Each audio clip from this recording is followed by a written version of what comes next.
Copy pen निकाल लेंगे सभी।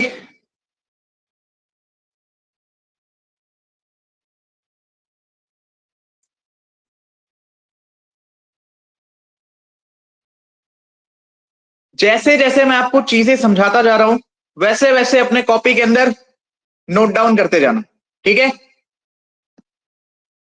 तो फिजिकल ज्योग्राफी में हमने interior structure of the earth, earthquake, evidences, continental drift theory end plate tectonic theory को कंप्लीट कर लिया है।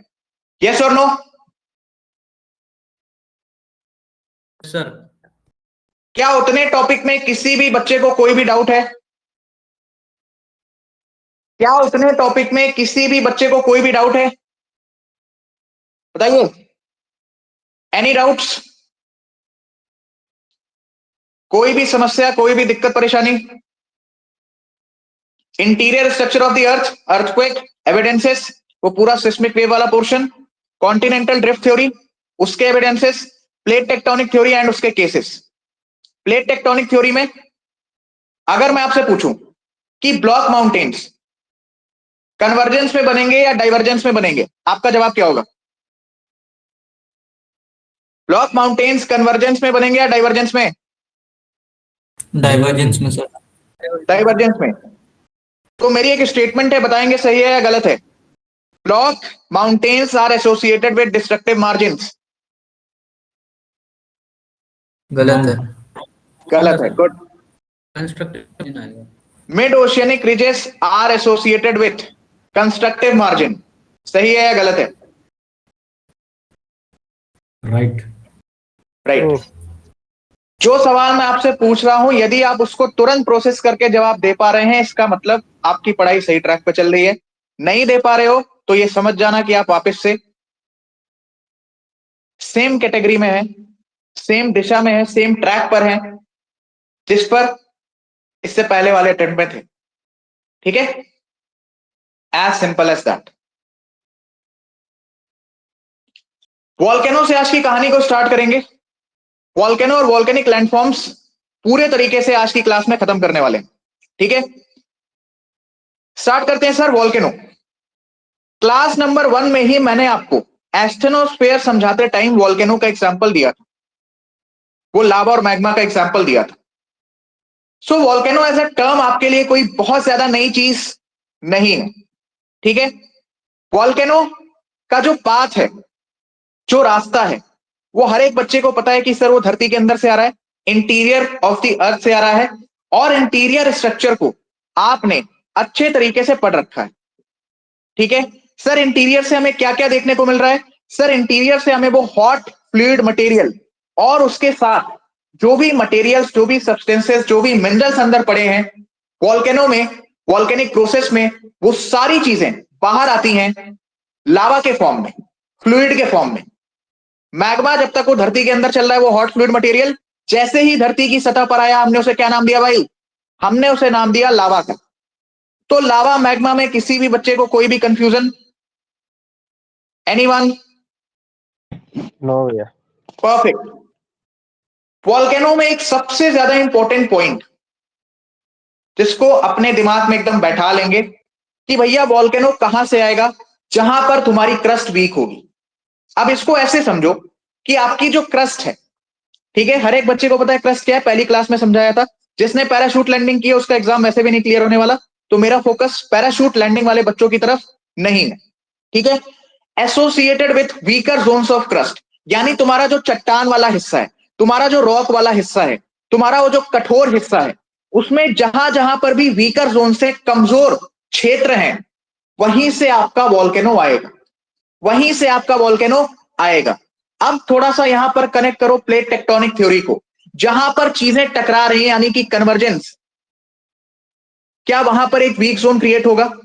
जहां से चीजें दूर जा रही हैं यानी कि डाइवर्जेंस, क्या वहां पर एक वीक जोन क्रिएट होगा? क्या वहां पे वो क्रैक बनेगा? क्या वहां पे उसको आसानी से वो पाथ मिलेगा? तो याद रखेंगे वॉल्केनो इज एसोसिएटेड विथ, या volcanic process are associated with convergence and divergence margins, are associated with weaker zones of crust. आई समझ क्लियर हुआ? इतना क्लियर हुआ? इतना क्लियर हुआ कि नहीं हुआ? हाँ या ना में जवाब देंगे। इतना क्लियर हुआ कि नहीं हुआ? हाँ भैया। हाँ परफेक्ट। वो हो गया भैया थोड़ा सा वॉल्केनो के बारे में। अब आते हैं डिवीजन ऑफ वॉल्केनोस के बारे में। ठीक है, कि वॉल्केनो तुम्हारे कितने प्रकार के हो सकते हैं। सो इसमें सबसे पहला तुम्हारा क्लासिफिकेशन जो हम कर रहे हैं वो हम कर रहे हैं पाथ के बेसिस पे, यानी कि रास्ते के बेसिस पे, कि भैया जितने टाइप का रास्ता वॉल्केनो का बन रहा है हमने उसका क्लासिफिकेशन कर दिया। ठीक है, तो भैया इसमें सबसे पहला आपका रास्ता बनता है वेंट। अब वेंट का सिंपल सा मतलब है कि your volcano is centrally erupted. Your volcano is centrally erupted. Point number 2 that is fissure. इसका मतलब कि कहीं पर दरार आई है, क्रैक्स आए हैं, जिसकी वजह से अंदर वाला तुम्हारा लावा मैग्मा बाहर आ रहा है। आई समझ? क्लियर हुआ? इसको थोड़ा सा और कैसे समझेंगे सर? सी, नीचे तुम्हारा पूरा ये जो पीला पीला लाल लाल मैंने बना के रखा है, दिस पॉइंट, ये वाला, ये है सर आपका मैग्मा। क्या है? मैग्मा। ठीक है, अगर भैया इसके ऊपर प्रेशर पड़ने की वजह से, इसके ऊपर प्रेशर पड़ने की वजह से अत्यधिक यानी बहुत ही ज्यादा मात्रा में दबाव पड़ने की वजह से अगर ये मैग्मा बाहर की तरफ आता है तो आप कहेंगे कि सर हमारा जो वॉल्केनो का नेचर है इट इज सेंट्रली इरप्टेड। और मैग्मा के ऊपर प्रेशर कब पड़ेगा? मैग्मा के ऊपर, एक्सिस्टिंग मैग्मा के ऊपर प्रेशर कब पड़ेगा? जब तुम्हारी प्लेट्स पिघल कर अंदर जाएंगी। और प्लेट्स पिघल कर अंदर किस केस में जाती हैं? अरे किस केस में जाती हैं भाई? कन्वर्जेंस में जाती हैं। कन्वर्जेंस में भी पहले दो केसेस में ही जाती हैं, ध्यान रखेंगे। प्लेट अंदर जाने के लिए एक प्लेट तुम्हारी ओशियनिक प्लेट होनी चाहिए, तभी भैया वो प्लेट अंदर की तरफ जाएगी। तो कन्वर्जेंस वाले केसेस में जनरली हमें सेंट्रली इरप्टेड वॉल्केनोस देखने को मिलते हैं। अब क्योंकि यहां पर जो तुम्हारा लावा मैग्मा आया है वो ज्यादा प्रेशर पड़ने की वजह से अचानक से बाहर आया है। अचानक से बाहर आने का मतलब ये है कि वो वॉल्केनो भैया अपना, सॉरी, वो जो आपका मैग्मा और लावा था वो अपना शांति से मूवमेंट कर रहा था, लेकिन फिर कहीं पर कन्वर्जेंस होता है, प्लेट टकराती है, ओशियनिक प्लेट भारी होने की वजह से अंदर जाती है, ज्यादा टेम्परेचर होने की वजह से पिघलती है, और पिघलने के बाद जो तुम्हारा एक्सिस्टिंग मैग्मा है धरती के अंदर उसके ऊपर ज्यादा प्रेशर लगाती है। तो ज्यादा प्रेशर लगने की वजह से, ओवर प्रेशर की वजह से आपका यहां पर जो लावा मैग्मा है वो बाहर की तरफ आया है। तो ध्यान रखेंगे जो भी वॉल्केनोज आपके सेंट्रली इरप्टेड होते हैं they are explosive in nature. They are explosive in nature, वो तबाही ज्यादा मचाएंगे। और इसका सबसे प्यारा एग्जांपल है फोल्ड माउंटेन्स, जहां पर भी तुम्हारे बने हैं उसके आसपास जो भी वॉल्केनोज आपको देखने को मिलेंगे they are very much explosive in nature. अब देखो कुछ गधों का सवाल क्या आएगा। अरे सर वो जो हिमालयन माउंटेन सिस्टम है वो भी तो हमारा फोल्ड माउंटेन है कि नहीं है? बिल्कुल है सर। अरे तो वहां पे तुमने बताया कि वॉल्केनो नहीं आता है, कैसे आएगा? कैसे आएगा? इंडियन प्लेट और यूरेशियन प्लेट, उनकी कन्वर्जेंस से वॉल्केनो बना है, सॉरी माउंटेन बना है, that is Himalayan mountain. That is Himalayan mountain. Indian plate और यूरेशियन प्लेट की कन्वर्जेंस से आपको बाउंड्री पर हिमालयन माउंटेन सिस्टम देखने को मिलता है। और वॉल्केनो के लिए मैंने आपको एक नेसेसरी कंडीशन बताई है कि भैया एक प्लेट तुम्हारी ओशियन की होनी चाहिए। जब ओशियन की प्लेट ही नहीं है तो तुम हिमालयास में वॉल्केनो किधर से लेकर आओगे? समझ में आ गया? आप थोड़ा सा इमेजिन करो, आपने पहली क्लास, दूसरी क्लास, तीसरी क्लास, चौथी क्लास और पांचवी क्लास, पांचों में से आपने यदि कोई एक क्लास भी रिवाइज नहीं की है, आज तुमको ये fold mountains, centrally erupted, convergence, divergence कुछ भी समझ में नहीं आ रहा हो। अगर एक सिंगल क्लास भी आपने रिवाइज नहीं की है तो अभी तक मैंने जितनी भी बकवास करी आपको कुछ भी समझ में नहीं आ रहा हो। और जिसने कर रखी है, जिसने प्रॉपर रिवीजन किया है ब्लैंक पेपर मेथड से, उसको एक एक पॉइंट कनेक्ट होगा। ठीक है, अब जिसको कुछ नहीं समझ में आया वो सिंपल सा दिमाग में बैठा ले कि भैया सेंट्रली इरप्टेड का मतलब है कि कन्वर्जेंस में जो लावा मैग्मा बाहर आ रहा है उसको हम कह रहे हैं कि इट इज सेंट्रली इरप्टेड, और वो ज्यादा एक्सप्लोसिव होगा। क्यों? बिकॉज कन्वर्जेंस में हमने पहले दो केसेस में देखा था, कॉन्टिनेंट ओशियन वाले केस में, ओशियन ओशियन वाले केस में, कि एक प्लेट टकराने के बाद अंदर जा रही है, अंदर जा रही है तो पिघलेगी, पिघलेगी तो जो तुम्हारा एक्सिस्टिंग मैग्मा लावा है उसके ऊपर प्रेशर पड़ेगा, जब प्रेशर पड़ेगा वो बाहर आएगा, और जब अचानक से वो बाहर आएगा, अचानक से उस पर प्रेशर पड़ेगा और ओवर प्रेशर की वजह से वो बाहर आने की चेष्टा करेगा, बाहर आने की कोशिश करेगा, तो आपका वोल्केनो ज्यादा एक्सप्लोसिव होगा। समझ में आ गया? समझ में आ गया? Point number 2 is फिजर। फिजर का सिंपल सा मतलब होता है दरारें, क्रैक्स। अब तुम एग्जांपल याद करो कल की क्लास वाला, दैट इज डाइवर्जेंस। दो प्लेट्स आपस में दूर जा रही, दो प्लेट्स आपस में दूर जा रही, भाई मैग्मा पे अंदर जो एक्सिस्टिंग मैग्मा है उसके ऊपर कोई प्रेशर पड़ा ही नहीं, दो प्लेटें दूर जा रही हैं तो अंदर जो तुम्हारा मैग्मा फ्लो कर रहा है उसके ऊपर कोई प्रेशर नहीं पड़ा, उसको तो चुपचाप अपना रास्ता मिल गया बाहर आने का। जहां से प्लेट तुम्हारी अलग हुई वहां पे दरारें बनती गई और उसको अपने आप रास्ता मिल गया बाहर आने का। तो तुम्हारा जो भी मैग्मा है वो आराम आराम से आराम आराम से आराम आराम से बाहर की तरफ आएगा। इस केस में जो भी वोल्केनोस तुम्हारे फिजर इरप्शन वाले हैं, जो दरारों से आ रहे हैं, जो डाइवर्जेंस के केसेस में आ रहे हैं, क्या वो ज्यादा एक्सप्लोसिव होंगे? क्या वो ज्यादा एक्सप्लोसिव होंगे? नहीं होंगे। क्यों नहीं होंगे? अरे क्योंकि अंदर वाले मैग्मा पे, एक्सिस्टिंग मैग्मा पे कोई प्रेशर ही नहीं पड़ा है भाई, उसको अपने आप ही रास्ता मिल गया, वो दरारों से होते हुए आराम से, मोहब्बत से, प्रेम से बाहर आ गया। इसी वजह से जो भी वोल्केनोस आपकी फिजर इरप्शन से आते हैं, आती है, जो भी है, जो भी वोल्केनोस आपके फिजर इरप्शन से आते हैं, they are less explosive, they are less explosive. इसका एग्जांपल है प्लाट्यूस या फिर more, that is mid oceanic ridges, that is mid oceanic ridges. याद रखेंगे जो फिजर इरप्शन वाला केस है ये ज्यादातर डाइवर्जेंस में तुम्हें देखने को मिलेगा, ये ज्यादातर आपको डाइवर्जेंस में देखने को मिलेगा। यहां तक किसी भी बच्चे को कोई भी डाउट है तो प्लीज बताइए, यहां तक किसी भी बच्चे को कोई भी डाउट है तो प्लीज बताइए। नहीं भैया।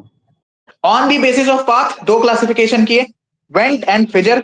वेंट का मतलब जो सेंट्रली इरप्टेड है, जो ज्यादातर हमें कन्वर्जेंस वाले केसेस में देखने को मिल रहा है, और it is very much explosive in nature. For example volcanoes coming around और coming near the area of fold mountains. यहां पर याद रखेंगे कॉन्टिनेंट एंड कॉन्टिनेंट वाला एग्जाम्पल बीच में नहीं घुसाएंगे। Reason being continent and continent plate में तुम्हारी कोई भी प्लेट अंदर की तरफ नहीं जा रही है तो वॉल्केनो बनने की संभावनाएं ना के बराबर है। आई समझ? क्लियर हुआ? हाँ भाई, फिजर इसका मतलब है दरारें, दैट इज क्रैक्स। डाइवर्जेंस के समय जब आपके दो जमीन के टुकड़े एक दूसरे से अलग हो रहे हैं, जुदा हो रहे हैं, ब्रेकअप हो रहा है उन दोनों का, तो अंदर जो भी तुम्हारा एक्सिस्टिंग मैग्मा उसको एक पाथ मिल गया बाहर आने का, आराम आराम से वो बाहर आएगा। इसी वजह से वॉल्केनोस जो फिजर इरप्शन के थ्रू आ रहे हैं, दरारों के थ्रू आ रहे हैं, डाइवर्जेंस के समय आ रहे हैं, क्रैश के समय आ रहे हैं, they are less explosive in nature. Example plateaus या फिर मिड ओशियनिक रिजेस। नोट्स बन गए? कोई भी डाउट? देखो वेंट वाले में 3 पॉइंट लिखना है, सेंट्रली इरप्टेड, कन्वर्जेंस के टाइम आएंगे, एक्सप्लोसिव इन नेचर। एग्जाम्पल में फोल्ड माउंटेन्स डाल सकते हो।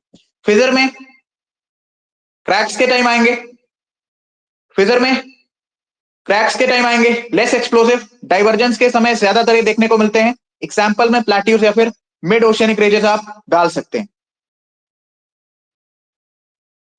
Everyone clear? हाँ जी, क्लियर है? हाँ भैया Yes. Clear.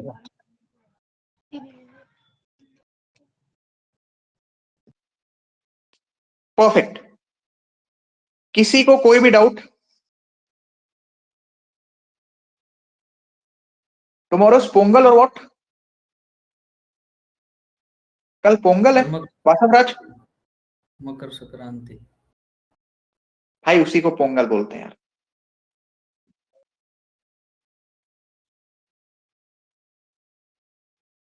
Rustam, Basavaraj, Solan, Ankul, Kaushal and प्रीति, ये स्ट्रेंथ है आपके क्लास की, और आपकी एक्सपेक्टेशंस हैं यूनिफॉर्म पहनने की। जो भी रिकॉर्डिंग देख रहे हैं मुझे सिर्फ एक रीजन बताना कि आप क्लास को रिकॉर्डेड क्यों देख रहे हो, ठीक है? जो भी बच्चे रिकॉर्डिंग देख रहे हैं, मुझे सिर्फ एक रीजन बताना कि आप क्लास को रिकॉर्डेड क्यों देख रहे हैं। इवनिंग का टाइम तो सबके लिए सुटेबल होना चाहिए, एक दो लोगों को छोड़ के। और अगर आपका काम आपके प्रिपरेशन से ज्यादा इंपॉर्टेंट है, अगर आपका काम आपके प्रिपरेशन से ज्यादा इंपॉर्टेंट है, तो फिर जिस भी एग्जाम के लिए आप प्रिपेयर कर रहे हैं, आप निश्चित फेल होंगे। ठीक है,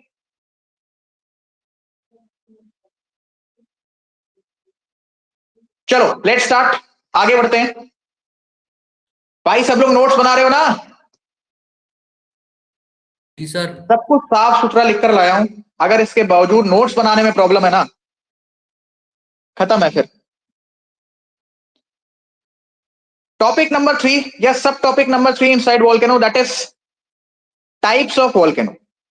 टाइप्स ऑफ वोल्केनो, इसके भी हमने दो क्लासिफिकेशंस किए हैं। इसके भी हमने दो क्लासिफिकेशंस किए हैं। Just give me a second.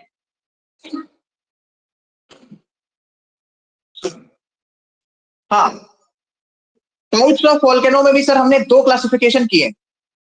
पहला है on the basis of mode of eruption. पहला है sir on the basis of mode of eruption. दूसरा है सर आपका on the basis of periodicity of eruption. Mode of eruption का simple सा मतलब है कि किस तरीके से आ रहा है। पीरियोडिसिटी ऑफ इरप्शन का मतलब है कि किस समय काल में आ रहा है। ठीक है, मोड ऑफ इरप्शन में हमने फर्दर दो क्लासिफिकेशन किए हैं, centrally erupted and fissure erupted. Period of eruption में हमने तीन क्लासिफिकेशन किए हैं, active volcano, dormant volcano and extinct volcano. What is active volcano? जो भैया तुम्हारा पहले भी आता था, अभी भी आ रहा है और फ्यूचर में भी आता रहेगा। ऐसे जितने भी प्रकार के आपके वोल्केनोज हैं, उसको हमने डाला एक्टिव वोल्केनो की कैटेगरी में। डोरमेंट वोल्केनो, डोरमेंट वोल्केनो क्या होता है? कोई भी बच्चा बताना चाहेगा? कोई भी पहले बच्चा आते बताना चाहेगा? सर, जो पहले भैया जो कभी वोल्केनो आते।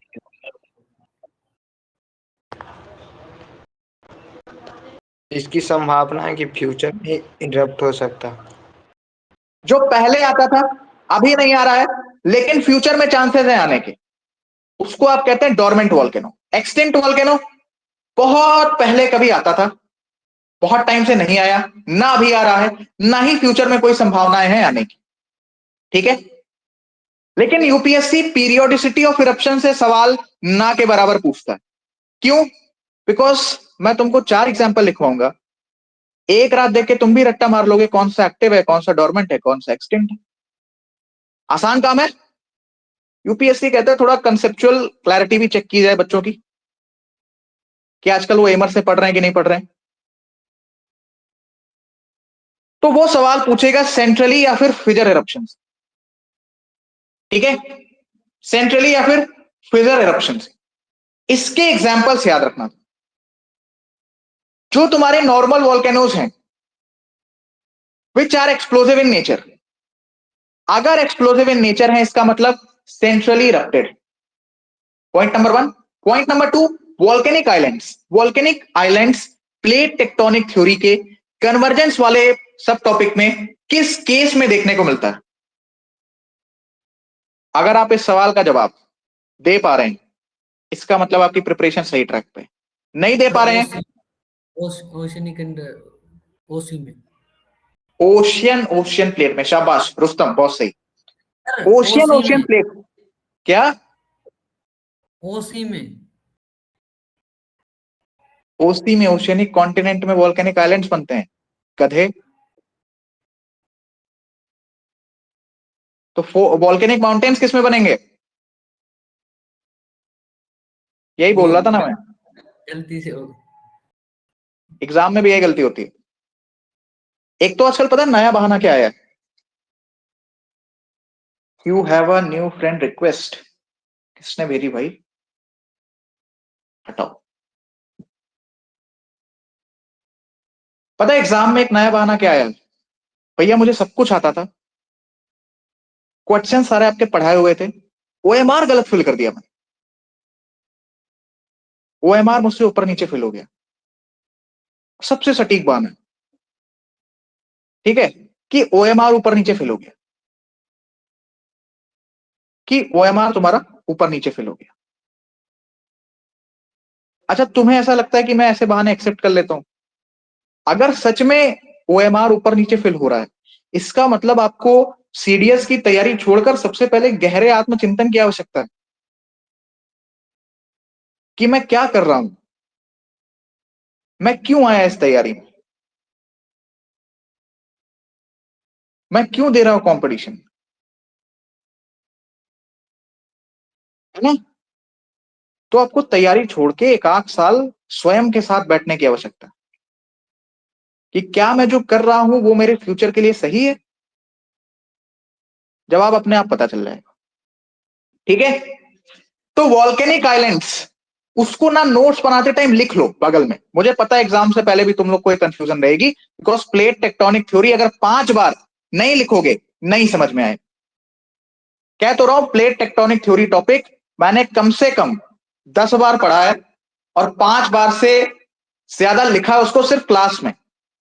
पर्सनल कॉपी तो छोड़ दो मेरी, सिर्फ क्लासेस में 5 बार से ज्यादा लिखा मैंने उसको पिछले 1.5 साल में। ठीक है ना? वॉल्केनिक आइलैंड तुम्हारे ओशियनिक प्लेट में कन्वर्जेंस के समय बनते हैं। नहीं पता है तो लिख लो।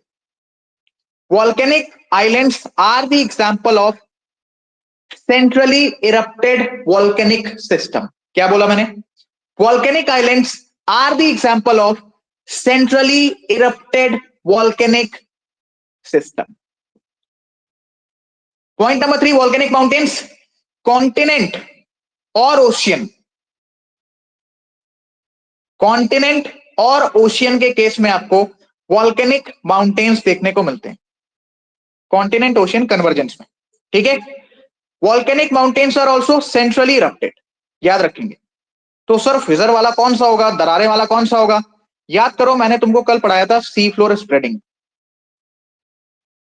ठीक है, ओशियन ओशियन प्लेट है, वो दोनों में डाइवर्जेंस हो रहा है, डाइवर्जेंस होने की वजह से वो दूर जा रही है, दूर जाने की वजह से अंदर वाला जो तुम्हारा मैग्मा उसको रास्ता मिल रहा है बाहर आने का, वो बाहर आने की चेष्टा करेगा। बाहर आते आते आते आते धीरे धीरे फैलने लगेगा, एक टाइम बाद वो कूल डाउन होगा, ठंडा होगा और आपको एक नया सी फ्लोर देखने को मिलेगा। So sea floor spreading is example of divergence, is the example of oceanic divergence, is the example of constructive margin। ठीक है, सी फ्लोर स्प्रेडिंग में जो तुम्हारा मैग्मा है, जो तुम्हारा लावा है, जो तुम्हारा वॉल्केनो है, उसका मोड ऑफ इरप्शन क्या है? फिजर इरप्शन, दरारों से आ रहा है, याद रखेंगे। मिड ओशनिक रिजेस और जो बड़े बड़े प्लेट्यूज, वास्ट प्लेट्यूज, बड़े बड़े जो फैले हुए प्लेट्यूज, हाइट में बड़े नहीं, जो तुम्हारे फैले हुए प्लेट्यूज हैं, वहां पे आपको फिजर इरप्शन देखने को मिल रही है।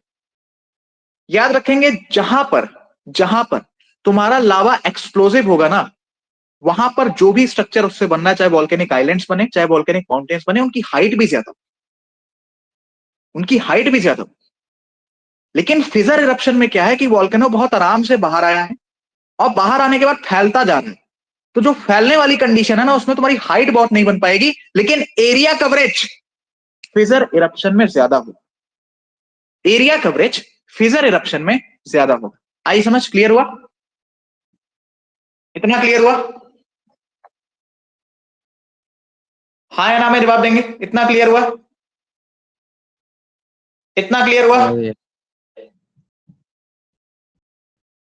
सभी को इतना क्लियर हो गया? जी सभी को इतना क्लियर हो गया? Yes sir. Give me a second guys.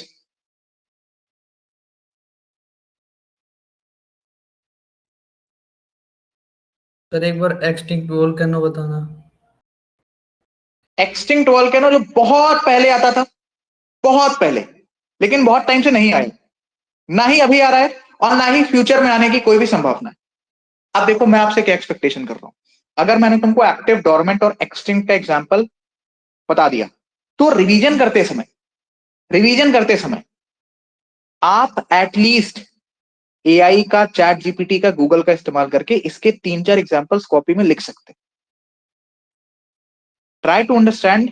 मैं तुम्हें दूध की बोतल दे सकता हूं, तुम्हारे मुंह में लगा सकता हूं, लेकिन उससे दूध खींचने वाला काम वो तुम्हारे फेफड़ों को करना पड़े। कॉन्सेप्ट समझा सकता हूं, पीडीएफ दे सकता हूं, रिपीट कर सकता हूं, किताबें भेज सकता हूं कि यार ये बेस्ट किताब है, इससे प्रैक्टिस कर लो। लेकिन अब तुम सोचो कि मुझे एक्टिव वॉल्केनो के 50 एग्जाम्पल लिख के लेके आओ मेरे लिए, वो पॉसिबल नहीं। वो मेरा भी टाइम वेस्ट है, आपका भी टाइम वेस्ट है। वैसे इससे सवाल नहीं आएगा, लेकिन फिर भी लिख लेना, बाई चांस आ गया तो एटलीस्ट छूटे ना, है ना। वैसे यूपीएससी को पूछना होगा और सेंट्रली और फ्यूचर इरप्शन में से ही पूछेगी, अगर पूछना होगा तो।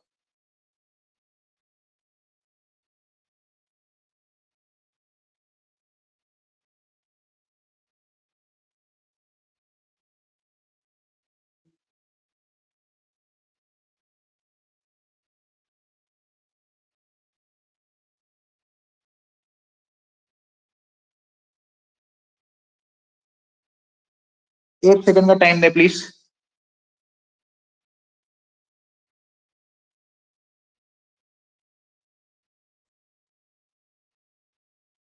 चलिए, टाइप्स ऑफ वॉल्केनो आपने देख लिया। आपने on the basis of path चीजें अलग से समझ ली, और आपने थोड़ा सा वॉल्केनो के बारे में समझ लिया। अब बढ़ते हैं आगे।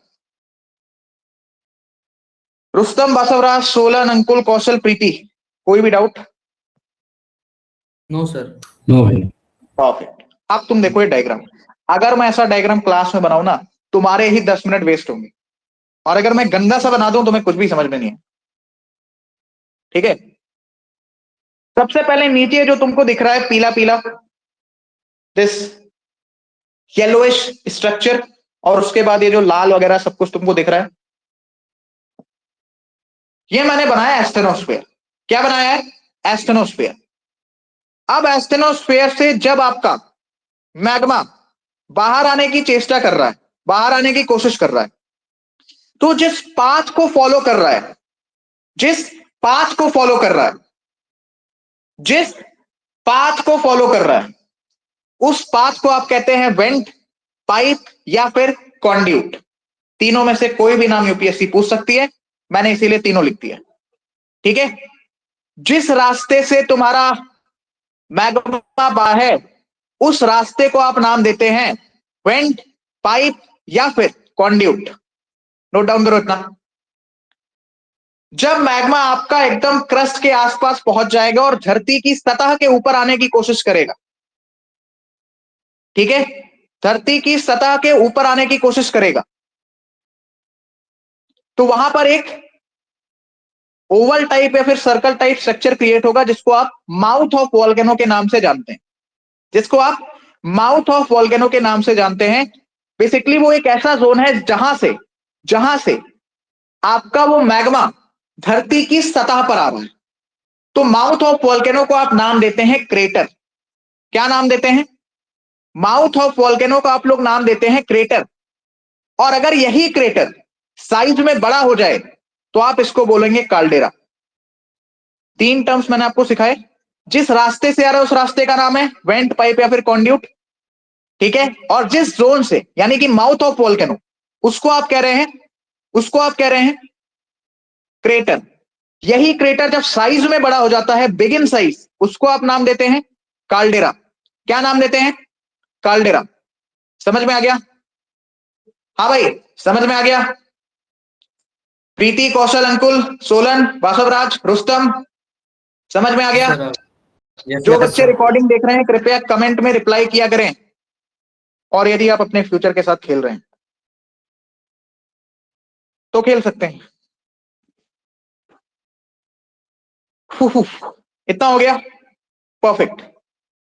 अब यार जायज सी बात है, जब तुम्हारा अब मैग्मा धरती की सतह पे आ गया, तो मैं वर्ड यूज कर रहा हूं लावा।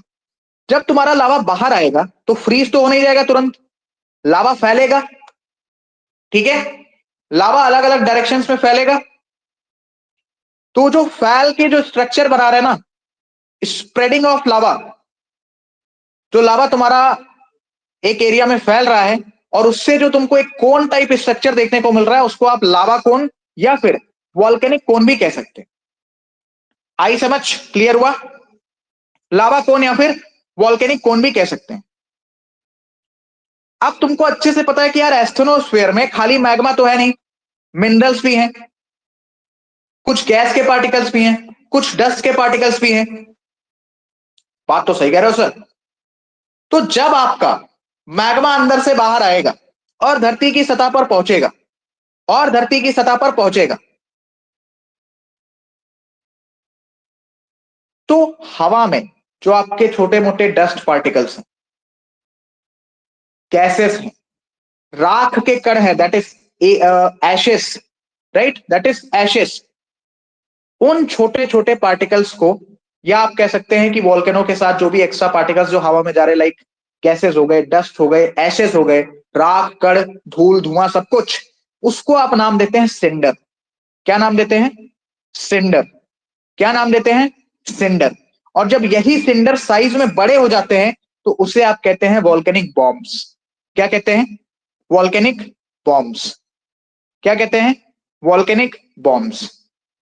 अब पता है, अगर मुझे मक्कारी करनी होती ना, किसी भी एक साइट पे मैं जाता, चुपचाप मेरे को डालना था वॉल्केनोस यूपीएससी, मुझे सारे पॉइंट्स मिल जाते लिखे लिखाए, और आराम से यहीं पे पेस्ट करके मैं ले आता।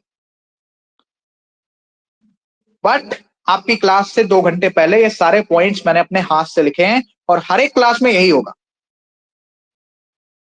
ऐसे ही नोट्स आपको देखने को मिलेंगे और ये प्रिंटेबल है फॉर योर काइंड इंफॉर्मेशन।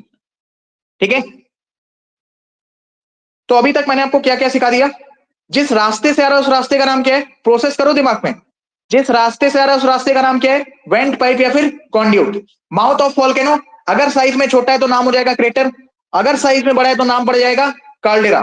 जो लावा वगैरह तुम्हारा पूरे एरिया में फैल रहा है, जो लावा वगैरह तुम्हारा पूरे एरिया में फैल रहा है, उसको आपने नाम दिया लावा कोन या फिर वॉल्केनिक कोन।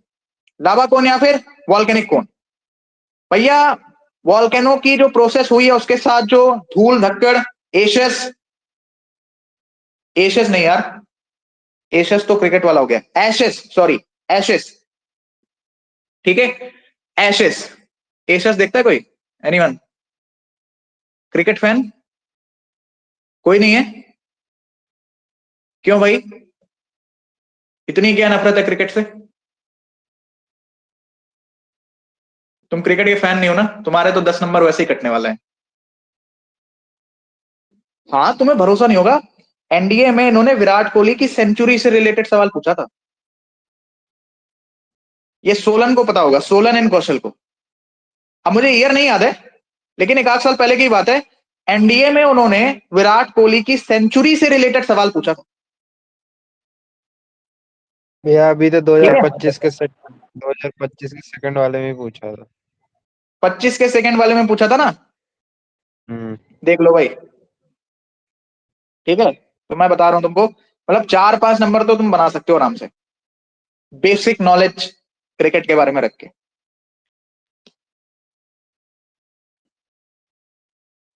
क्या पढ़ा रहा था मैं? ज्योग्राफी ना? हाँ। तो जो भी तुम्हारे एशेस, डस्ट पार्टिकल्स, धूल, धुएं, जितनी भी चीजें तुम्हारा ये वॉल्केनो प्रोसेस के साथ बाहर आ रही हैं, उसे आप नाम दे रहे हैं सिंडर। क्या नाम दे रहे हैं? सिंडर। जब यही सिंडर साइज में बड़े हो जाएंगे, उसे आप नाम देंगे वॉल्केनिक बॉम्ब्स। नाम देंगे वॉल्केनिक बॉम्ब्स। आ गया समझ में? आ गया भाई समझ में? आप कुछ की पॉइंट्स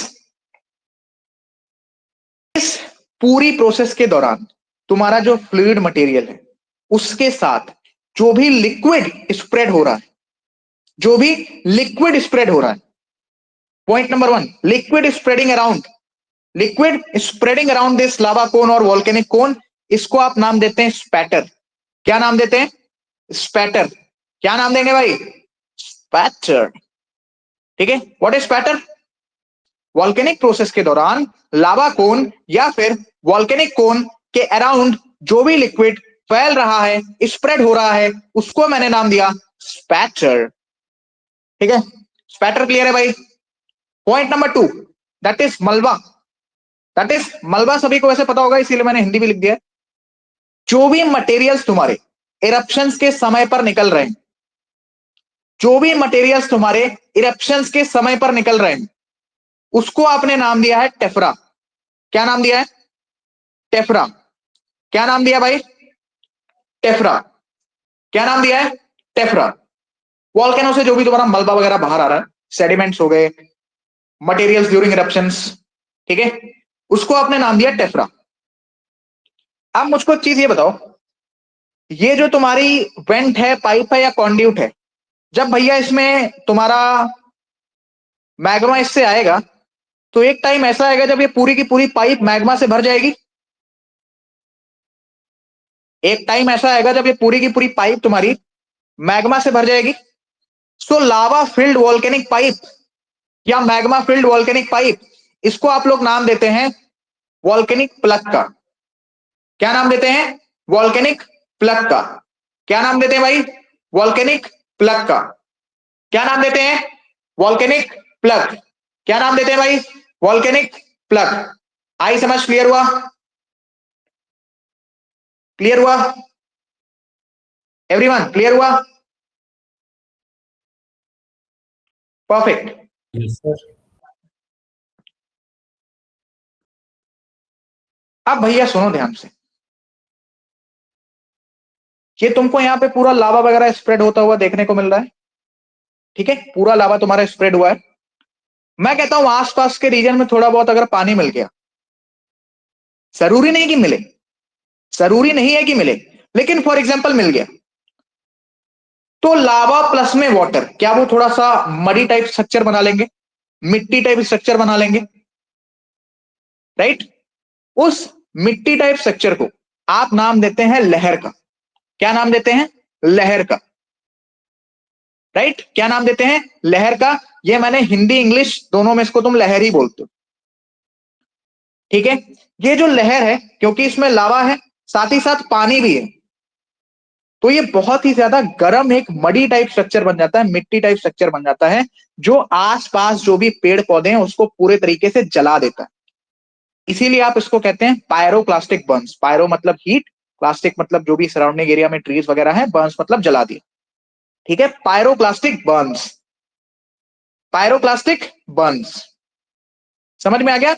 लावा बाहर आ रहा था, साथ में कहीं वाटर वगैरह मिल गया, मडी टाइप स्ट्रक्चर बन गया जिसको आपने लहर बोला। अब वो लहर बहती गई, आसपास जो भी ट्रीज जो भी स्ट्रक्चर थे उसको जला दिया, इसी वजह से उसको आपने नाम दिया pyroclastic Burns. Pyroclastic Burns, clear है? अब आपकी सुविधा के लिए, आपकी सुविधा के लिए मैंने यहां पर एक इमेज भी लगा दी। वैसे इस इमेज से ज्यादा, इस इमेज से ज्यादा मैंने तुमको पढ़ा दिया है। वो इमेज सिर्फ आपको नोट्स देखने में अच्छे लगे और थोड़ा सा आत्मसंतुष्टि रहे कि हाँ मैंने हर एक टर्म आपको सिखा दी है, इस वजह से यहां पर मैंने इस इमेज को आपके लिए लगा दिया। अब अगर आपको इतने में कोई भी डाउट है तो मुझे प्लीज बताइए, नहीं तो हम लोग चलेंगे वॉल्केनिक लैंडफॉर्म्स की तरफ। इतने में यदि आपको कोई भी डाउट है तो प्लीज बताइए, नहीं तो हम लोग चलेंगे वॉल्केनिक लैंडफॉर्म्स की तरफ। No doubts?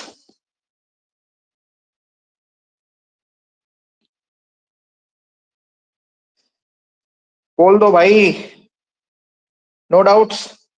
No sir.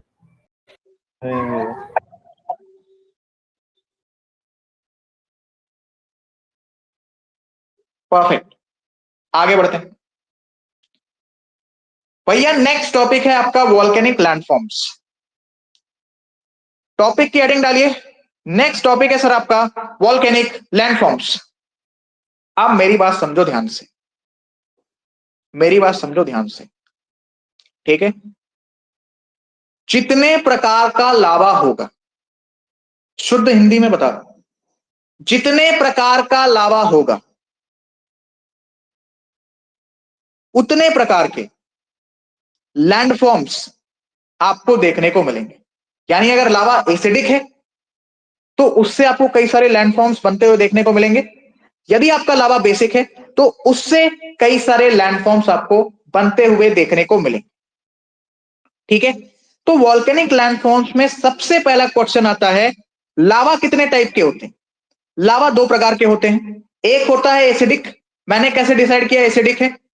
Acidic lava में सिलिका का कंटेंट ज्यादा होगा।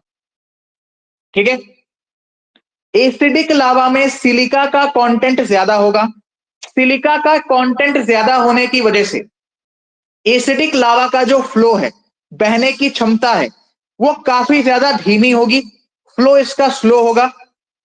और यदि इसका फ्लो स्लो है तो इनडायरेक्टली मैं कह सकता हूं कि इसकी जो विस्कोसिटी है वो ज्यादा है। Now what is viscosity? Hindi medium श्यानता। हिंदी मीडियम श्यानता। ठीक है, विस्कोसिटी का सिंपल सा मतलब है हिंड्रेंस, हिंड्रेंस या thickness created in the flow of any liquid या फ्लूइड। लिक्विड हटाओ, hindrance, hindrance created in the flow of any fluid. अगर कोई फ्लूइड मटेरियल तुम्हारा बहुत ज्यादा धीमे चल रहा है, इसका मतलब उसके रास्ते में हिंड्रेंस ज्यादा है, विस्कोसिटी उसकी ज्यादा है। तो याद रखेंगे एसिडिक लावा में सिलिका का कंटेंट ज्यादा होने की वजह से उसका जो फ्लो है वो काफी ज्यादा धीमा होता है, जिसकी वजह से उसकी जो विस्कोसिटी है वो काफी ज्यादा है। आई समझ? क्लियर हुआ? क्लियर हुआ? हाँ अब भैया। तुमको अगर एसिडिक लावा इमेजिन करना है तो तुम इमेजिन करो हनी, शहद। शहद लो, उसको गिराओ, जो उसका फ्लो है उसी को तुम एसिडिक लावा का फ्लो कंसीडर कर सकते हो, जस्ट फॉर एन एग्जाम्पल। ठीक है, पॉइंट नंबर 2, बेसिक लावा। जाहिर सी बात है सिलिका का जो कंटेंट है वो कम होगा, फ्लो इसका फ्लो इसका तेज होगा, फास्ट होगा, जिसकी वजह से इसकी विस्कोसिटी कम होगी। या कह सकते हो कि विस्कोसिटी कम होने की वजह से इसका फ्लो फास्ट है। Both are correct. अब अगर तुमको बेसिक लावा इमेजिन करना है तो पानी ले लो। क्या ले लो? पानी ले लो। पानी बहाओ, जिस स्पीड से तुम्हारा पानी बह रहा है वो आपका, you can consider it as the flow of basic lava. आई समझ? क्लियर हुआ? तो लावा हो गए दो प्रकार के, acidic lava and basic lava. Acidic lava में सिलिका का जो कंटेंट है वो ज्यादा होगा, इसका फ्लो धीमा होगा और इसकी जो विस्कोसिटी है वो भी ज्यादा होगी। बेसिक लावा में सिलिका का कंटेंट कम होगा, फ्लो इसका फास्ट होगा और इसकी विस्कोसिटी भी कम होगी। आई समझ? क्लियर हुआ? एसिडिक लावा में आप एग्जांपल ले सकते हैं हनी का, और बेसिक लावा में आप एग्जांपल ले सकते हैं पानी का, दैट इज वाटर का।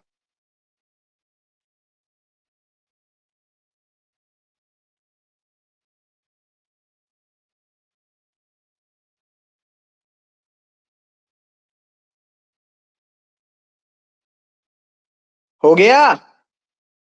समझ में आ गया? हाँ भैया। जी सर। अब मैं आपको दे रहा हूं 2 मिनट का ब्रेक, पानी वानी पी लो, जो करना है कर लो। इसके बाद हम स्टार्ट करेंगे टाइप्स ऑफ वॉल्केनिक लैंडफॉर्म्स। यहां से क्वेश्चन कंफर्म मान के चलना, यहां से क्वेश्चन कंफर्म मान के चलना। 2 मिनट का ब्रेक है, 6:54, 6:54 पर हम स्टार्ट करेंगे टाइप्स ऑफ वॉल्केनिक लैंडफॉर्म्स। ठीक है, तब तक रिवाइज वगैरह करना है तो कर लो।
स्टार्ट करें?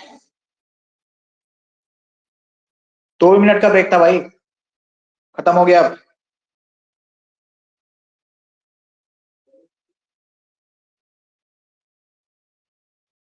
शुरू करें?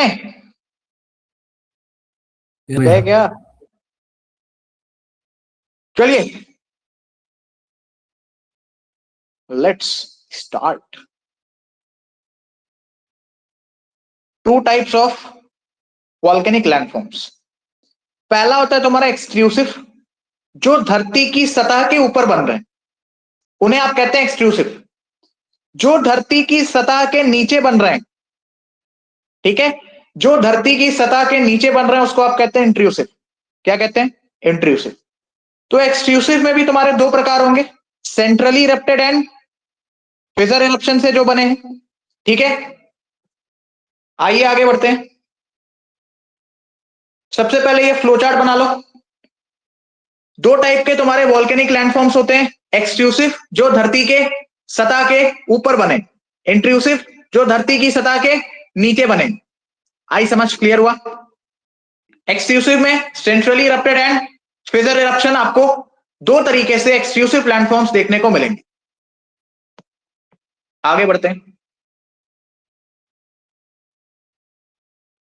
ठीक है, आगे बढ़ते हैं। अब मुझको एक चीज बताना, अभी मैं दोनों ही केस लेकर चल रहा हूं कि जो आपका वॉल्केनो का पाथ है, ठीक है, volcano centrally erupted, volcano is centrally erupted. Case number 1 है जहां पर आपका जो लावा है वो एसिडिक है और उसका फ्लो कम है, उसका जो फ्लो है वो कम है, फ्लो कैसा है? कम है। लेकिन आपका लावा एसिडिक है।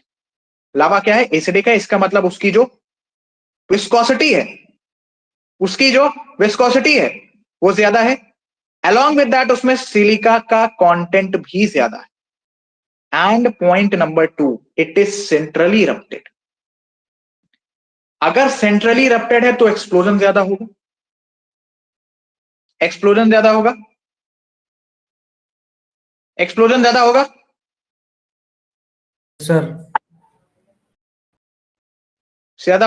परफेक्ट।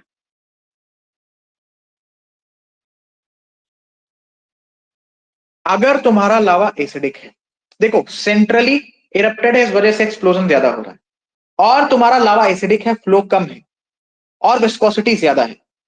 इस वजह से लावा जो आएगा वो एक प्रेशर के साथ आ रहा है, फ्लो भले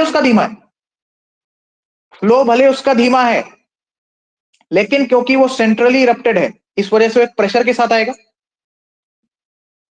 साथ आएगा, तो एक्सप्लोजन तेजी से होगा, फूम करके।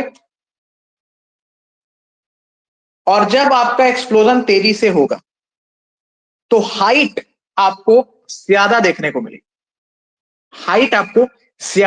मिलेगी, और इस हाइट वाले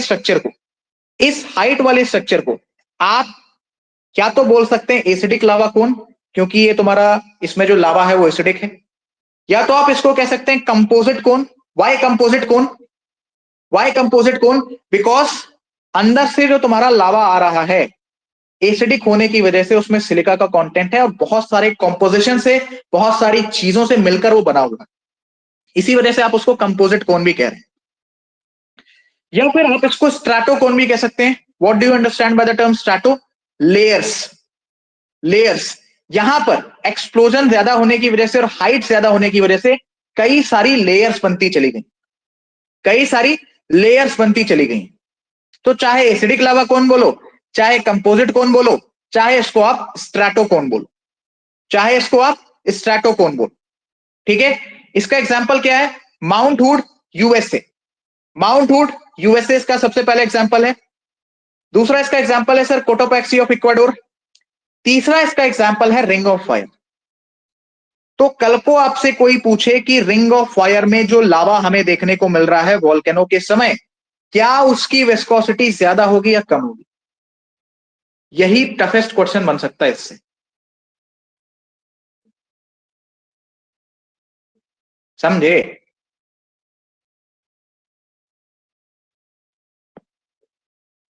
रिंग ऑफ फायर में वॉल्केनो के समय पर जो तुम्हारा लावा है उसकी विस्कोसिटी ज्यादा है या कम है?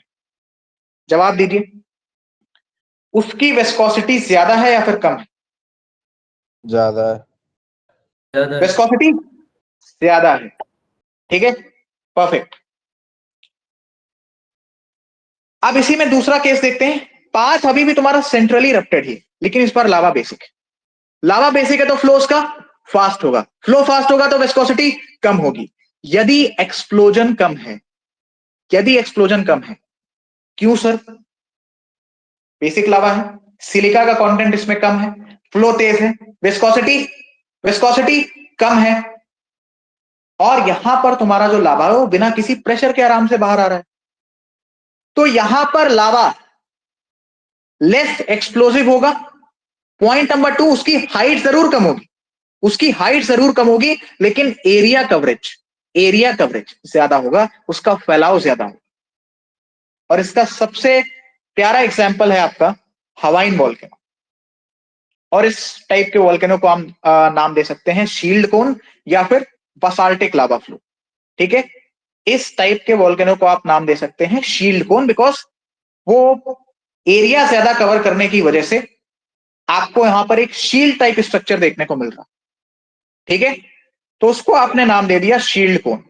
क्या नाम दे दिया? शील्ड कोन। तो अभी तक मैंने तुमको बेसिकली दो चीजें पढ़ाई हैं, चाहे एसिडिक लावा कोन बोल लो, चाहे कंपोजिट कोन बोल लो, चाहे स्ट्रैटोकोन बोल लो, तीनों चीजें सेम ही। ठीक है, दूसरा मैंने तुमको पढ़ाया शील्ड कोन। दोनों में ही पाथ सेंट्रली इरप्टेड है, लेकिन नेचर ऑफ लावा की वजह से पूरा स्ट्रक्चर और intensity of the volcano change हो गई। अगर लावा एसिडिक है, फ्लो कम है, विस्कोसिटी तुम्हारी ज्यादा है, सिलिका का कंटेंट ज्यादा है, तो एक्सप्लोजन ज्यादा हो रहा है, हाइट ज्यादा बढ़ रही है। Example ring of fire, Cotopaxi of Ecuador, mount hood, USA. Path अभी भी सेंट्रली इरप्टेड है, लेकिन लावा तुम्हारा बेसिक है। लावा बेसिक है, फ्लो ज्यादा है, विस्कोसिटी कम है, एक्सप्लोजन भी कम, हाइट भी कम, लेकिन एरिया स्प्रेडिंग, एरिया कवरेज, जिस एरिया में वो फैल रहा है वो पूरा का पूरा लावा, वो ज्यादा है। तो शील्ड टाइप स्ट्रक्चर बन गया, आपने उसको शील्ड कोन बोला। एग्जांपल है इसका हवाई वॉल्केनो। समझ में आ गया? क्या ये दोनों पॉइंट हर एक बच्चे को क्लियर है? क्या ये दोनों पॉइंट हर एक बच्चे को क्लियर है? सर जो सेकंड वाले में उसमें एरिया ऑफ कवरेज ज्यादा होगा। हाँ, of course area of coverage ज्यादा होगा, बिकॉज इसमें तुम्हारा जो लावा है वो बहुत ज्यादा तीव्रता से नहीं आया, तो हाइट तो ज्यादा नहीं हो पा रही है, लेकिन जब लावा निकला है तो उसने फैलना स्टार्ट कर दिया। लेकिन पहले वाले केस में तुम्हारा जो लावा है उसके ऊपर प्रेशर बहुत ज्यादा पड़ा है, अंदर जो मैग्मा एक्सिस्टिंग मैग्मा उसके ऊपर प्रेशर बहुत ज्यादा पड़ा है, तो एक प्रेशर से वो पूरी चीज बाहर आ रही, जिसकी वजह से हाइट अपने आप ज्यादा बन रही उसकी। समझ में आ गया? Yes sir. समझ में आ गया?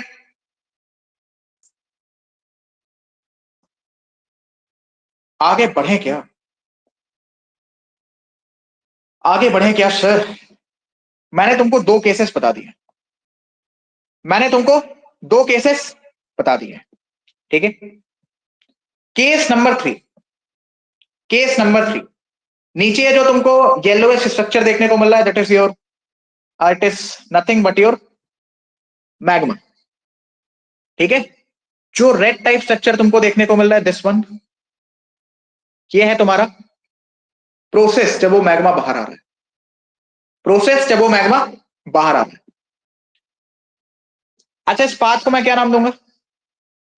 कम ऑन, इस पाथ को मैं क्या नाम दूंगा? वेंट। वेंट, पाइप या फिर कॉन्ड्यूट।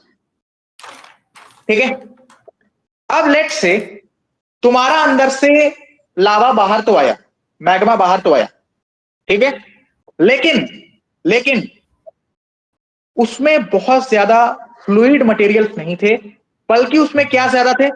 वॉल्केनिक डस्ट, धूल धक्कड़ कंकड़ पत्थर और गैसेस, और गैसेस। अब जायज सी बात है, जब धूल धक्कड़ ज्यादा होंगे, वॉल्केनिक डस्ट ज्यादा होंगे, गैसेस ज्यादा होंगी, तो हाइट ऑटोमेटिक कम ही बननी है। हवा से हाइट थोड़ी ना बना दोगे तुम, हवा से हाइट थोड़ी ना बना दोगे। लो हाइट हो, गैसेस ज्यादा बाहर निकली हो, वॉल्केनिक डस्ट कंकड़ पत्थर अंदर से ज्यादा बाहर आए हो, इस केस में जो आपका लैंडफॉर्म बनेगा उसको आप नाम देंगे सिंडर कोन्स। क्या नाम देंगे? Cinder cones. क्या नाम देंगे? Cinder cones. क्या नाम देंगे भाई? Cinder cones. अब याद करो ये वाला डायग्राम। क्या मैंने तुमको ऑलरेडी सिंडर वर्ड पढ़ा रखा है? क्या मैंने ऑलरेडी आपको सिंडर वर्ड पढ़ा रखा है? आंखें फाड़ के देखें। क्या मैंने आपको ऑलरेडी सिंडर वर्ड, सिंडर शब्द पढ़ा रखा है? समझ में आ गया? समझ में आ गया? इसका भैया बड़ा ही प्यारा एग्जांपल है Paricutin in Mexico and Mount Jorullo. Mount Jorullo भी तुम्हारा मैक्सिको में ही है, पेरिक्विटीन भी तुम्हारा मैक्सिको में ही। सो कुछ नहीं भैया, फ्लूइड कम आया और dust particles, gases, extra materials ज्यादा बाहर आ गए, हाइट कम बनी, नाम हमने दे दिया सिंडर कोन्स। ये हो गया केस नंबर 3। तो अभी तक मैंने तुमको क्या क्या पढ़ा दिया? Case number 1, path centrally erupted, path centrally erupted, lava acidic, flow धीमा, विस्कोसिटी ज्यादा, राइट? एसिडिक लावा कोन, या उसी को तुम बोलो कंपोजिट कोन, या तुम उसी को बोलो स्ट्रेटोकोन। पाथ अभी भी सेंट्रली इरप्टेड है, पाथ अभी भी सेंट्रली इरप्टेड है, लेकिन लावा का नेचर कैसा हो गया भाई? बेसिक। कैसा हो गया? बेसिक। फ्लो तेज, विस्कोसिटी कम, सिलिका का कंटेंट कम। टेन। अब क्या हो जाएगा? अब क्या हो जाएगा? लावा फैलेगा, एक्सप्लोजन कम होगा, हाइट कम होगी। इसी को आप कह रहे हैं शील्ड कोन। केस नंबर 3, 10 पार्टिकल ज्यादा आ गए, गैसेस ज्यादा आ गए, हाइट कम हो गई, नाम आपने रख दिया cinder cones. Case number 4, case number 4, case number 4 is like that. सब कुछ अभी भी सेम है, लेकिन अब क्या हुआ? जब तुम्हारा वॉल्केनो की प्रोसेस हुई है और उसके तहत जो आपका मैग्मा अंदर से बाहर आया, वो मैग्मा बाहर आने के बाद उसमें कई सारी सबवेंट्स यानी अलग अलग रास्ते बन गए, कई सारी सबवेंट्स यानी कि अलग अलग रास्ते बन गए। यानी अब सिर्फ एक रास्ता नहीं है, वॉल्केनो कई रास्ते से बाहर आया। इस केस में आप नाम देंगे पैरासाइटिक कोन्स। याद रखना, क्योंकि यहां पर वॉल्केनो कई जगह से बाहर निकल रहा है, कई जगह से बाहर निकल रहा है, इसी वजह से इंटेंसिटी ऑफ द एक्सप्लोजन की तीव्रता ज्यादा होगी। जो तुम्हारी मेन वेंट है उससे कई सारे अलग अलग रास्ते कट रहे हैं, सब वेंट्स आपको देखने को मिल रही हैं। ऐसे स्ट्रक्चर को आप कहते हैं पैरासाइटिक कोन्स। क्या कहते हैं? Parasitic cones. इसमें तुम्हें एक्सप्लोजन ज्यादा देखने को मिलेगा। इसका सबसे प्यारा एग्जांपल है माउंट स्कॉट, जो आपको जेजू आइलैंड्स पर देखने को मिलेंगे, साउथ कोरिया। माउंट स्कॉट जो आपको जेजू आइलैंड्स पर देखने को मिलेंगे, साउथ कोरिया।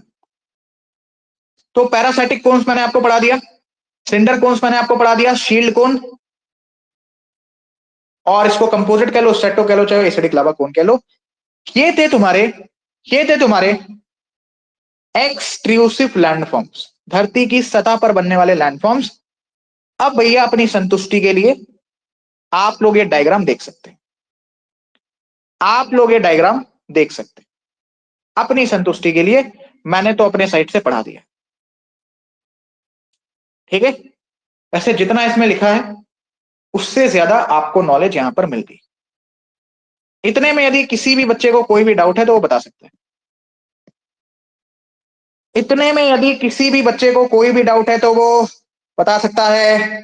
जल्दी बताएं प्लीज, थोड़ा जल्दी बताइए, नहीं थोड़ा है। जल्दी बताइए, थोड़ा जल्दी बताइए सर जी, इतना हो गया क्या? कितना हो गया? हाँ जी। थोड़ा नीचे कीजिए भैया, 1 मिनट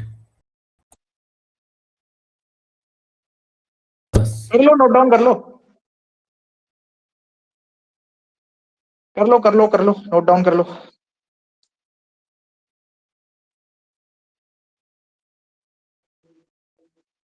कर लिया नोट डाउन?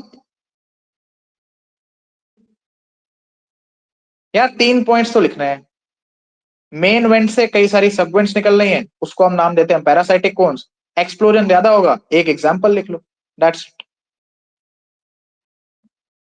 अब आ जाते हैं इंट्रूसिव लैंडफॉर्म्स की तरफ। What are intrusive landforms?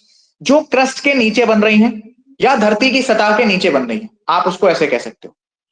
अब होता क्या है, जब तुम्हारा लावा बाहर आ रहा है तो जरूरी नहीं है कि वो एक सिंपल स्ट्रेट पाथ में बाहर आए। बाहर आ रहा था, थोड़ा सा कहीं पे और गैप मिला, क्रैक मिला, वहां से निकल गया, फिर कहीं और क्रैक मिला, वहां से निकल गया। तो लावा या मैग्मा जब आपका अंदर से आ रहा होता है तो उसकी कई सारे अलग अलग पाथ और क्रिएट हो जाते हैं। ठीक है, तो ये जो हॉरिजॉन्टल पाथ क्रिएट होगा, इसको आप नाम देते हैं सिल शीट। क्या नाम देते हैं? सिल शीट। जो भी मैंने कीवर्ड्स लिखे हैं वो वही कीवर्ड्स हैं जो एज इट इज सवाल में मेंशन हुए हुए आपको मिलेंगे। अगर सिल शीट आपसे पूछ रहा है तो उसकी मजबूरी है कि हॉरिजॉन्टल वर्ड क्वेश्चन में मेंशन हुआ आपको दिखेगा ही दिखेगा। लावा आ रहा था, हॉरिजॉन्टल रास्ता पकड़ के चला गया किधर और पे, उसको आप कहेंगे सिल शीट। उसके बाद अगर लावा एक ऐसा पाथ पकड़ के चला गया जो तुम्हारा वर्टिकल है, 90 डिग्री पे है, परपेंडिकुलर है, उसको तुम कहोगे डाइक्स। क्या कहोगे? डाइक्स। यदि लावा आपका ऊपर नीचे करता हुआ जा रहा है, that is syncline anti syncline shape में जा रहा है, या सिंक्लाइन एंटी सिंक्लाइन रास्ता फॉलो करते हुए तुम्हारा लावा कहीं और पे निकल गया, उसको आप कहेंगे फैकोलिथ या पैकोलिथ। तो हॉरिजॉन्टल रास्ता पकड़ के निकला तो सिल शीट, वर्टिकल 90 डिग्री परपेंडिकुलर पकड़ के निकला तो डाइक, सिंक्लाइन एंटी सिंक्लाइन पकड़ के लावा अगर तुम्हारा इधर उधर हुआ, उसको तुम बोलोगे पैकोलिथ। अगर एक ऐसा पाथ पकड़ के आपका मैग्मा अंदर से किसी और रास्ते पर निकला, जो पाथ आपका थोड़ा सा कॉनकेव शेप का है या सॉसर शेप का, उसको आप कहेंगे लैपोलिथ। अगर कॉनकेव या सॉसर शेप है तो कहेंगे लैपोलिथ, यदि डोम शेप है तो कहेंगे laccolith. Saucer shape, lapolith, lap is for saucer shape and lac is for dome shape.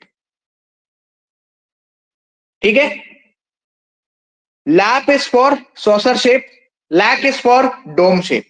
और नीचे जो सारा लावा वगैरह फैल गया है, ये थोड़ा सा सॉलिडिफाई हो गया अंदर ही, इसको तुम कह रहे हो बैथोलिथ या बैथोलिथ।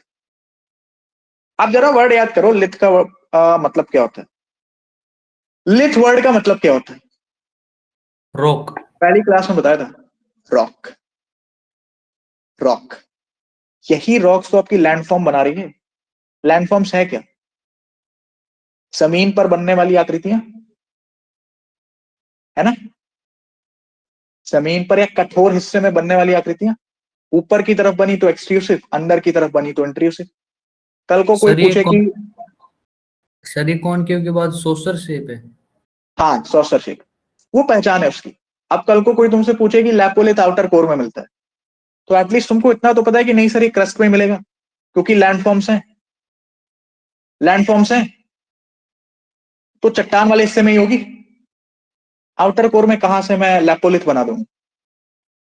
हॉरिजॉन्टल हुआ तो सिल शीट, वर्टिकल 90 डिग्री, परपेंडिकुलर हुआ तो डाइक्स, सिंक्लाइन एंटी सिंक्लाइन हुआ तो पैकोलिथ, कॉनकेव सॉसर शेप हुआ तो लैपोलिथ, बड़ा सा डोम शेप स्ट्रक्चर हुआ तो लैपोलिथ, और नीचे फैल वैल गया, स्प्रेड हो गया तो बोल दिया बैथोलिथ। ये तो डायग्राम था जो आप अपनी कॉपी में बनाएंगे। अपनी संतुष्टि के लिए तुम यहां पर भी देख सकते हो, अपनी संतुष्टि के लिए आप यहां पर भी देख सकते हैं सर। जी हां, ठीक है। आज की कक्षा यहीं पर समाप्त होती है। हमने वॉल्केनो एंड वॉल्केनिक लैंडफॉर्म्स को खत्म कर लिया है। कल की क्लास में हम रॉक्स को कंप्लीट करेंगे। कल की क्लास में हम रॉक्स को कंप्लीट करेंगे। ठीक 7:30 बजे से आपकी होगी हिस्ट्री की क्लास, जिसमें कंप्लीट हिस्ट्री जितना अभी तक पढ़ाया है उसको कराऊंगा पूरा का पूरा रिवाइज, और कुछ चीजें यदि समय बचा तो आगे की भी कनेक्ट करवा दूं। ठीक है, तो जिसकी भी हिस्ट्री हिली हुई है अभी तक, आखिरी मौका है आपके पास रिवीजन करने, आखिरी मौका है आपके पास रिवीजन करने। आई समझ? स्लाइड क्या? ले भाई छाप ले, छाप लो छाप लो छाप लो छाप लो छाप लो, जल्दी से छाप लो।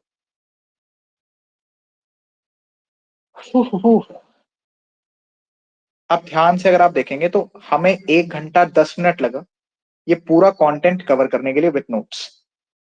अगर मैं विदाउट नोट्स आता, ये सेम टॉपिक मेरे को 1.5 से 2 घंटे लगते पढ़ाने में। तो टाइम मेरा बचा कि आपका बचा? मैं तो पढ़ा सकता हूं 2 घंटे, मुझे प्रॉब्लम नहीं है, लेकिन तुम्हारे पास टाइम कम बचेगा। आज मैं तुम्हें 8:30 तक फ्री कर दूंगा, और हमने उतना ही कंटेंट कवर किया जितना हम रोज कर रहे हैं। ये फर्क होता है लिखकर लाने में और लिखाने में। देखो वो पीपीटी टाइप स्ट्रक्चर तो मैं भी प्रेफर नहीं करता, लेकिन अगर मैं अपने हाथ से लिखकर ला रहा हूं उतना तो आपके लिए अंडरस्टैंडेबल होना चाहिए। चलिए बन गया ये। देखो हॉरिजॉन्टल हुआ तो सिल शीट, सिंक्लाइन एंटी सिंक्लाइन हुआ तो पैकोलिथ, कॉनकेव सॉसर शेप तो लैपोलिथ, डोम शेप तो लैकोलिथ, नीचे पूरा फैल गया स्प्रेड हो गया तो बैथोलिथ, वर्टिकल शेप में 90 डिग्री पे तो डाइक्स। यही इसकी पहचान है, इससे आसान मैं इसको नहीं कर सकता। लिथ वर्ड का मतलब यदि तुम्हें क्लियर है तो ये पूरा तुमको समझ में आ गया होगा। तो आज की कक्षा में इतना ही, कल की कक्षा को इसी से आगे बढ़ाएंगे और रॉक्स की कहानी को कनेक्ट करेंगे। मॉडर्न हिस्ट्री जो मैं आपको रिवाइज कराने वाला हूं वो पूरा मैं तुम्हें रिवाइज कराऊंगा अपने ही नोट से। ठीक है, आपने जो खुद से नोट्स बनाए हैं उसको प्लीज सामने खोल के रखना, थोड़ा सा अच्छे तरीके से कनेक्ट होगा। चलो, मॉडर्न हिस्ट्री क्लास एट 7:30। कोई भी डाउट है तो आप लोग पूछ सकते हैं, एल्स हम इस क्लास को एंड कर सकते हैं। Any doubts? आज की क्लास में मॉडर्न हिस्ट्री में जितना पढ़ाऊंगा, जो पढ़ाऊंगा उसको ध्यान से सुनते रहना, नोट्स अपने देखते रहना। ठीक है, पूरा रिकॉल हो जाएगा, आगे की कहानी अच्छे से कनेक्ट कर पाओगे। और अगर आप सोच रहे हैं कि एकदम आसान हो जाएगा, ऐसा नहीं है। तुम स्पेक्ट्रम और बिपिन चंद्रा मॉडर्न हिस्ट्री की 2 प्रोमिनेंट किताबें कंबाइन करके पढ़ते।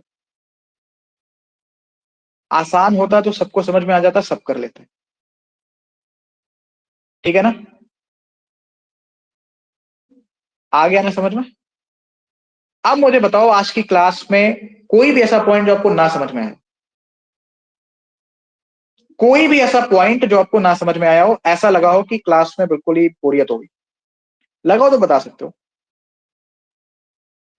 लेकिन थोड़ा जल्दी बताओ प्लीज, थोड़ा जल्दी।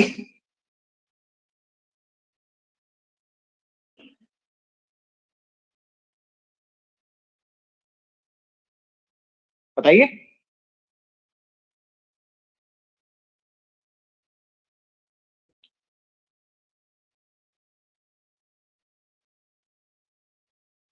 प्रीति, कौशल, अंकुल, सोलन, वासवराज, रुस्तम, नो समझ सर। में आया? नहीं सर। समझ में आया? प्रीति क्या हो गया? हाँ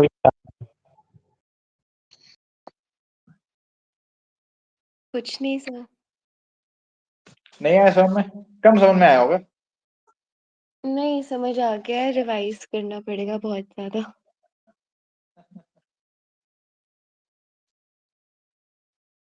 अच्छा, तुम लोग के कितने पन्ने के बनेंगे फिजिकल ज्योग्राफी के नोट्स? अभी तक कितने पेजेस हो गए? कम ऑन वासवराज, कितने पेजेस हो गए? I stop the recording. जो भी रिकॉर्डिंग देख रहे हैं सभी को जय हिंद। रिवीजन कर लेना और जरूर ये बताना कि रिकॉर्डिंग आप क्यों देख रहे हैं। कोई भी बच्चा इस क्लास को यूट्यूब पे देख रहा है तो आप कमेंट बॉक्स में अपना नाम और अपना ईयर ऑफ अटेम्प्ट डाल सकते हैं। Thank you.